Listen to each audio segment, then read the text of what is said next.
हरियाणा में दीनदयाल उपाध्याय अंत्योदय परिवार सुरक्षा योजना का लाभ लेने के लिए पात्र परिवारों को लंबे समय से इंतजार करना पड़ रहा है। स्थिति ये है कि योजना के तहत करीब 35,500 से अधिक फाइलें अटकी पड़ी हैं। मार्च 2024 तक की फाइलें अभी तक निपट नहीं पाई हैं, जबकि कई जरूरतमंद परिवार आर्थिक सहायता के लिए लगातार विभाग के चक्कर काट रहे हैं। इस योजना की खास बात यह है कि ये सीएम सैनी के पास है, इसलिए देरी को लेकर विभाग पर अतिरिक्त दबाव भी है। क्यों हो रही है देरी और अब तक कितने लोगों को इस योजना का लाभ मिल चुका है, चलिए आपको विस्तार से बताते हैं। नमस्कार, आप देख रहे हैं न्यूज टाइम में आपके साथ अनु चतुर्वेदी। चलिए इस खबर को सिलसिलेवार तरीके से समझते हैं। फाइलों के निपटान में हो रही देरी से लोग काफी नाराज हैं और कार्यालय के चक्कर काट रहे हैं। यहाँ देश के मुखिया नायब सैनी पर भी सवाल उठाया जा रहा है, लेकिन सबसे बड़ा सवाल तो ये है कि देरी आखिर क्यों हो रही है। चलिए वो भी जानते हैं। दरअसल दयालु योजना के अंतर्गत हर दिन बड़ी संख्या में फाइलें पंचकूला स्थित हरियाणा परिवार सुरक्षा न्यास के कार्यालय में पहुंचती हैं। जानकारी के अनुसार प्रतिदिन 150 से 200 फाइलें दयालु ब्रांच में आती हैं। महीने के औसतन 22 कार्य दिवसों में ये संख्या लगभग 4,400 फाइलों तक पहुंच जाती है, लेकिन स्टाफ की कमी और धीमी प्रक्रिया के कारण इनका समय पर निपटारा नहीं हो पा रहा। इसी वजह से नवंबर 2024 में भी मार्च 2024 की फाइलों पर काम चल रहा है। लगातार फाइलों के अटके रहने से पेंडेंसी का पहाड़ खड़ा हो गया है। दयालु योजना का संचालन हरियाणा परिवार सुरक्षा न्यास द्वारा पंचकूला मुख्यालय से किया जाता है, लेकिन यहाँ स्टाफ बेहद कम है। विभाग में हाल ही में एक एडमिनिस्ट्रेटिव ऑफिसर की नियुक्ति की गई है, जबकि कुल 8 अन्य कर्मचारी फाइल अपलोड करने, स्कैन करने और तकनीकी कार्य संभाल रहे हैं।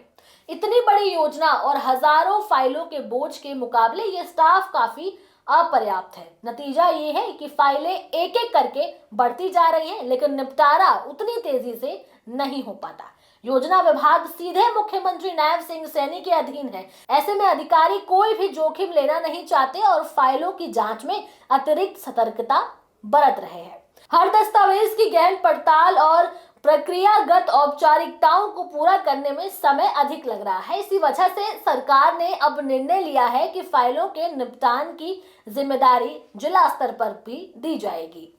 इससे मुख्यालय पर बोझ कम होगा और लाभार्थियों को समय पर सहायता मिलेगी। ये तो हमने कारण जाना कि आखिर किस वजह से देरी हो रही है। अब ये समझते हैं कि ये दयालु योजना क्या है।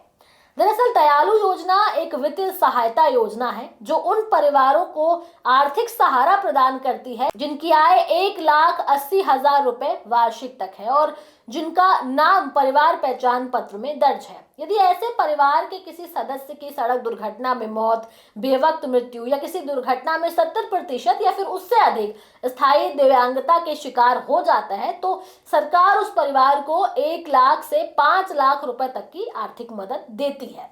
ये सहायता अन्य बीमा योजनाओं जैसे प्रधानमंत्री जीवन ज्योति बीमा योजना और प्रधानमंत्री सुरक्षा बीमा योजना के अतिरिक्त दी जाती है। योजना के शुरू होने के बाद से अब तक राज्य में 36,651 परिवारों को कुल 1,380 करोड़ रुपए की आर्थिक सहायता दी जा चुकी है। ये योजना अप्रैल 2023 में तत्कालीन मुख्यमंत्री मनोहर लाल खट्टर द्वारा शुरू की गई थी। इस योजना के तहत 1,80,000 रुपए तक वार्षिक आय वाले परिवार को 6 वर्ष से 60 वर्ष तक की आयु के सदस्य की मृत्यु या दिव्यांग होने पर 5 लाख रुपए तक की आर्थिक सहायता प्रदान की जाती है। दयालु योजना के तहत गरीब परिवार के 6 से 12 साल के बच्चों की मृत्यु या फिर 100% दिव्यांग होने पर भी 1 लाख रुपए दिए जाते हैं। इसी प्रकार से 12 से 18 साल की आयु पर 2 लाख रुपए, 18 से 25 वर्ष की आयु तक 3 लाख रुपए, 25 से 45 वर्ष की आयु पर 5 लाख रुपए और 60 साल की आयु तक 3 लाख रुपए का प्रावधान किया गया है।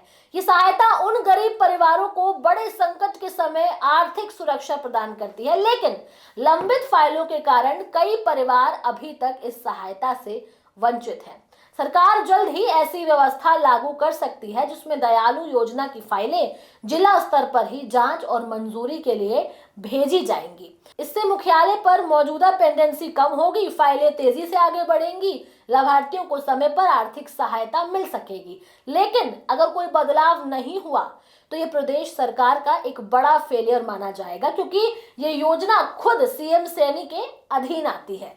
दयालु योजना हरियाणा के गरीब परिवारों के लिए एक महत्वपूर्ण सुरक्षा कवच है, लेकिन वर्तमान में देरी के कारण हजारों परिवार इसका लाभ पाने के लिए महीनों से इंतजार कर रहे हैं। जिला स्तर पर फाइलों को क्लियर करने का प्रस्ताव इस समस्या का समाधान बन सकता है। यदि ये व्यवस्था लागू होती है तो ये निश्चित रूप से लाभार्थियों को राहत देने में बड़ी भूमिका निभाएगी।